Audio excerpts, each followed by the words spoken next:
రాజకీయాల్లో సంచలనం రేపెట్టేటువంటి వార్తను ఇప్పుడు మీకు చెప్పబోతున్నాను. తెలంగాణ ప్రభుత్వంలో ఉన్న కొందరు మంత్రుల పనితీరు పైన సీఎం రేవంత్ రెడ్డి సర్వే నిర్వహించారు. అయితే ఆ మంత్రుల పనితీరు బాగాలేదని చెప్పడమే కాకుండా త్వరలో వారందరినీ కూడా మంత్రి పదవుల్లో నుంచి తొలగించే అవకాశం కూడా ఉన్నట్టు తెలుస్తోంది. సీఎం రేవంత్ రెడ్డి ఆ మంత్రుల పనితీరు పైన అసంతృప్తిగా ఉన్నారు. మంత్రులు ఎమ్మెల్యేల పైన సొంతగా సర్వే నిర్వహించారు. సీఎం రేవంత్ రెడ్డి పనితీరు బాలేనటువంటి 3 మంత్రుల పైన వేటు వేయాలని నిర్ణయించినట్టు తెలుస్తోంది. వివాదాస్పద అంశాల్లో తలదూర్చడంతో పాటుగా శాఖ పైన పట్టు లేకపోవడంతో తప్పించాలని నిర్ణయం తీసుకున్నట్టు తెలుస్తోంది. అధిష్టానానికి ఈ నిర్ణయం వెల్లడించినట్టు తెలుస్తోంది. తప్పించే మంత్రుల్లో కొండా సురేఖ, జూపల్లి కృష్ణారావు, 3వ మంత్రి ఎవరనే దానిపైన ఒక చర్చ అయితే ప్రారంభమైంది. ఇటీవల కాలంలో ఆ సర్వేకి సంబంధించిన విషయం పైన సీఎం రేవంత్ రెడ్డి ఆ మంత్రులతో మాట్లాడినట్టు తెలుస్తోంది. ముఖ్యంగా ఎమ్మెల్యేలతో కూడా ఆయన నూతన సంవత్సర శుభాకాంక్షలు చెప్పినటువంటి ఆ సందర్భంలోనే వీరందరితో చర్చించినట్టు తెలుస్తోంది. ఏడాది పాలన పూర్తయిన నేపథ్యంలో సీఎం రేవంత్ రెడ్డి వారందరితో మాట్లాడుతూ మీ పనితీరు సరిగ్గా లేదు, ఇక్కడ సర్వే నిర్వహించిన సంస్థ కూడా రెడ్, ఆరెంజ్, గ్రీన్ అని ఒక లిస్ట్ తయారు చేస్తే ఆ గ్రీన్ లిస్ట్లో సుమారుగా 30 మంది మంత్రులు తెలుస్తోంది. మరొక రెడ్ లిస్ట్లో సుమారుగా 20 మంది మంత్రులు తెలుస్తోంది, 20 మంది ఎమ్మెల్యేలు తెలుస్తోంది. అటు 30 మంది గ్రీన్ లిస్ట్లో అంటే వారి యొక్క పరిపాలన పైన ప్రజలు సంతృప్తిగా ఉన్న వారిని ఆ గ్రీన్ లిస్ట్లో ఆ సర్వే సంస్థ పేర్లు అందించినట్టు తెలుస్తోంది.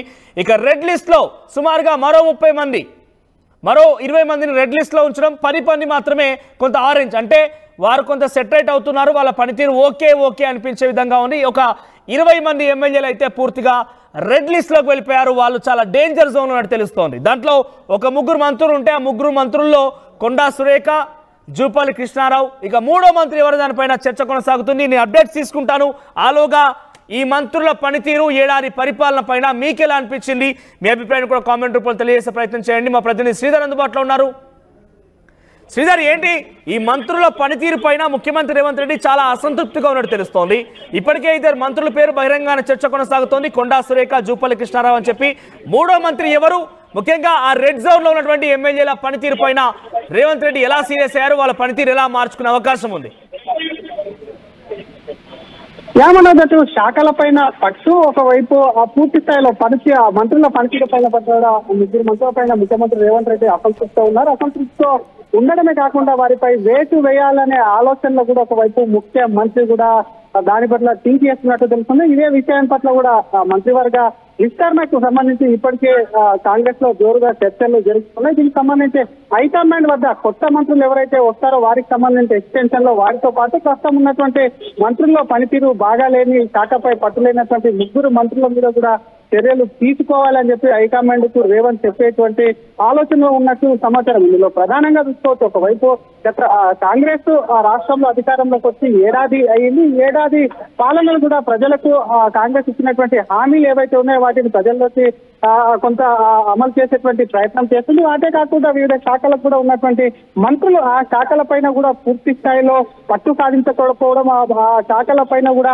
అనేకమైనటువంటి ఆరోపణలే కాకుండా వారికి సంబంధించి అనవసరమైనటువంటి విషయాల్లో కూడా మంత్రులు తలదూర్చడం పట్ల కూడా సీఎం అసంతృప్తితో ఉన్నట్టు సమాచారం. అందుకే ఈ మంత్రుల్ని తొలగించాలని చెప్పి కూడా ఒకవైపు కూడా కేబినెట్ లో మార్పు చేయాలని చెప్పి కూడా ముఖ్యమంత్రి ఆలోచనలు. మీరు అన్నట్టు ఇందాక చదివినట్టు 2 పేర్లలో ఒకటి ఒకరు మంత్రి లేడీ కాక మరొక మంత్రి, ఇంకొక మంత్రి మహబూబ్ నగర్ సీఎం కొంత జిల్లాకు చెందినటువంటి మంత్రి ఉన్నారు కాబట్టి వీరితోని 3వ వ్యక్తి ఎవరన్న దానిపై కూడా పార్టీలో పెద్ద ఎత్తున చర్చ జరుగుతుంది. ఆ 3వ వ్యక్తి కూడా తొందరలోనే ప్రస్తుతం ఉన్నటువంటి మంత్రిలోనే ఒక వ్యక్తి కాబట్టి దానికి సంబంధించి మరింత క్లారిటీ వచ్చేటువంటి అవకాశం చూసాం. ఒకవైపు సీఎంతో ఎమ్మెల్యేలు అందరూ కూడా భేటీ అయ్యారు. ఆయనకు సంబంధించినటువంటి కొత్త సంవత్సరం శుభాకాంక్షలు తెలిపిన నేపథ్యంలో ఆ సందర్భంగా కూడా ఎమ్మెల్యేల పనితీరు, ఎంతమంది ఎమ్మెల్యేలు సరిగా పనిచేయట్లేదు, మంత్రులు ఎంతమంది అని చెప్పి కూడా సీఎం కూడా కొంత అసంతృప్తి వ్యక్తం చేసినట్టు సమాచారం. మరొక పక్క అటు ప్రతిపక్ష పార్టీ అయినటువంటి బీఆర్ఎస్ నేరుగా ముఖ్యమంత్రిని ఎత్తుపెట్టి మాట్లాడుతున్నప్పటికీ అటు మంత్రులు కానివ్వండి, మరొక పక్క ఎమ్మెల్యేలు ఎవరు కూడా దాన్ని తిప్పి కొట్టట్లేదు. ముఖ్యమంత్రి పైన, ప్రభుత్వం పైన, అలాగే పార్టీ పైన చేస్తున్నటువంటి ఆరోపణలు, నేరుగా బీఆర్ఎస్ చేస్తున్నటువంటి ఆరోపణలు తిప్పికొట్టడంలో విఫలము. శాఖల పైన పట్టు, పూర్తి స్థాయిలో అటు గ్రౌండ్ లో గెలిపించినటువంటి కార్యకర్తలు కాన్స్టిట్యున్సీకి సంబంధించి కూడా అందుబాటులో లేకపోవడం, ఇవన్నీ అంశాలు ఏవైతే ఉన్నాయో వీటన్నిటితో కూడా పరిగణలోకి తీసుకొని సీఎం కూడా వారి మీద వేటు వేశారన్న చర్చ జోరుగా కాంగ్రెస్ లో సాగుతున్నటువంటి సిచ్యువేషన్ ఉంది. మరి ఎప్పుడు వీళ్ళని తొలగిస్తారు? ఇందాక చెప్పుకున్నటువంటి ఇద్దరు మంత్రులు ఎవరైతే ఉన్నారో ఇద్దరు మంత్రులు కాకుండా మరొక మంత్రి పైన కూడా వేటు పడేటువంటి అవకాశం ఉంది. కాబట్టి వీటన్నిటిపైన కూడా పూర్తిగా స్పష్టత వచ్చాకనే ఒకవైపు కేబినెట్ కూర్పు కొత్త కేబినెట్ మంత్రులు కూడా వచ్చేటువంటి అవకాశం ఉందని చెప్పి కూడా కాంగ్రెస్ నేతలు ఇప్పుడు సీఎం రేవంత్ రెడ్డి నిర్వహించినటువంటి ఈ సర్వేలో ఆ మంత్రులు ఎవరైతే వారిపైన కొంత వాళ్ళ పర్ఫార్మెన్స్ బాగాలేదన్నట్టుగా ఆయన సర్వేలో తేలిందో ఇద్దరు మంత్రులు కొండా సురేఖ జూపల్లి కృష్ణారావు ఇంకొక మంత్రి ఎవరనే క్వశ్చన్ తో పాటుగా ఈ మంత్రులకు కేవలం మీద ఒక వార్నింగ్ ఇచ్చి సెటరైట్ కమ్మని చెప్పి ఒక వార్నింగ్ లా భావించాలా, లేదంటే మీరు పక్కగా మీకు మీ స్థానంలో కొత్త వారు వచ్చే అవకాశం ఉందని వార్నింగ్ ఇచ్చారంటే వాళ్ళకి ఎట్లా ఇండికేషన్ ఇచ్చారనుకోవాలి?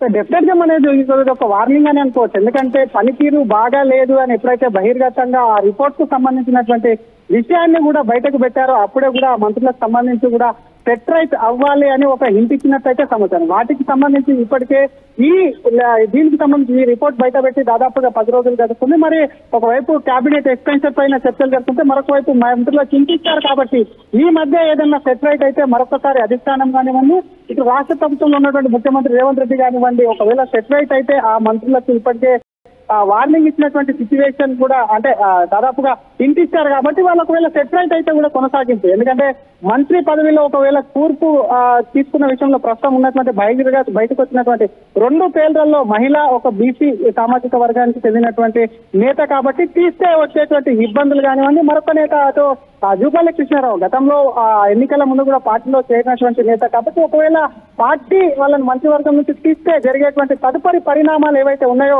వాటన్నిటిని దృష్టిలో పెట్టుకొని కూడా వాళ్ళ మంత్రి పదవులకు కూడా ఎసరు పెట్టేటువంటి అవకాశాలు కూడా లేకపోవడం లేదు. ముఖ్యంగా అటు ఎందుకంటే ఏడాది కాలంగా కూడా కాంగ్రెస్ పైన ప్రజల్లో వ్యతిరేకత ఉందని ఇప్పటికతో అధిష్టానం కూడా భావించిందని చెప్పి కాంగ్రెస్ నేతలు కొంతమంది చెప్తున్నటువంటి సిచ్యువేషన్ ప్రస్తుతం ఉన్నటువంటి రాష్ట్ర ప్రభుత్వంలో మంత్రులందరూ కింది స్థాయిలో ముఖ్యమంత్రి ఇంప్లిమెంట్ చేస్తున్నటువంటి స్కీమ్స్ కానివ్వండి, అవలంబిస్తున్నటువంటి విధానాలను ప్రజల్లోకి తీసుకెళ్లడంలో మంత్రులు కీలక పాత్ర పోయించాలి. ప్రతిపక్షాలను కూడా ఎప్పటికప్పుడు ఎత్తిపెట్టి మాట్లాడుతుండాలి. కాబట్టి వీటన్నిటిని కూడా విఫలమైనటువంటి మంత్రుల పైన కూడా ఖచ్చితంగా వేస్తామని చెప్తున్నా వాళ్ళకి ఒక వార్నింగ్ దీంట్లో చదువుకుంటే మాత్రం డెఫినెట్ గా కొనసాగింపు కూడా ఉండే అవకాశాలు ఉన్నాయని చెప్పొచ్చు. మనకి రైట్ శ్రీధర్, ముఖ్యంగా ఎమ్మెల్యేల విషయం ఏంటి అంటే సర్వే సంస్థ రెడ్, ఆరెంజ్, గ్రీన్ జోన్ల వారీగా వాళ్ళ లిస్టులు తయారు చేసినట్టు తెలుస్తోంది. సో మంత్రుల సంగతికి ఒక రకంగా వార్నింగ్ అనుకుంటే కనుక ఎమ్మెల్యేల పనితీరు పైన ఏం చెప్పాలనుకుంటారు, ఎమ్మెల్యేల పనితీరు ఎలా మార్చుకోవాలని నిర్దేశించినట్టు తెలుస్తోంది. అంటే సుమారుగా 20 నుంచి 25 మంది ఎమ్మెల్యేలు కూడా రెడ్ జోన్లో ఉన్నట్టు తెలుస్తోంది. కాబట్టి వారి పనితీరు పైన ఆయన ఎలా విశ్లేషించారు?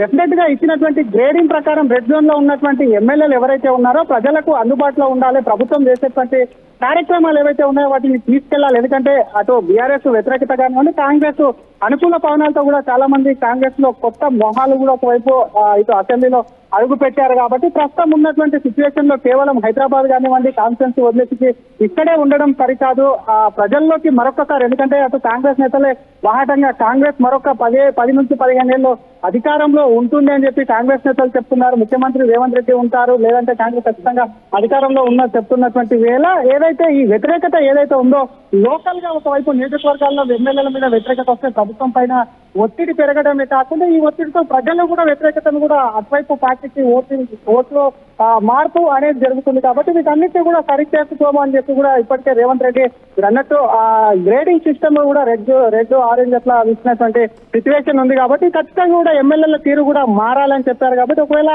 మార్పు లేకపోతే ఎమ్మెల్యేకి సంబంధించి కూడా మరింత ముఖ్యమంత్రి ఆగ్రహంగా ముందుకు వెళ్ళేటువంటి అవకాశాలు ఉన్నాయి మనకి. రైట్ శ్రీధర్, సో మొత్తం మీద ఏడాది పాలన తర్వాత మంత్రులు ఎమ్మెల్యేల యొక్క పనితీరు పైన సీఎం రేవంత్ రెడ్డి ఒక సర్వే నిర్వహించినట్టు తెలుస్తోంది సొంతగా ఆయన.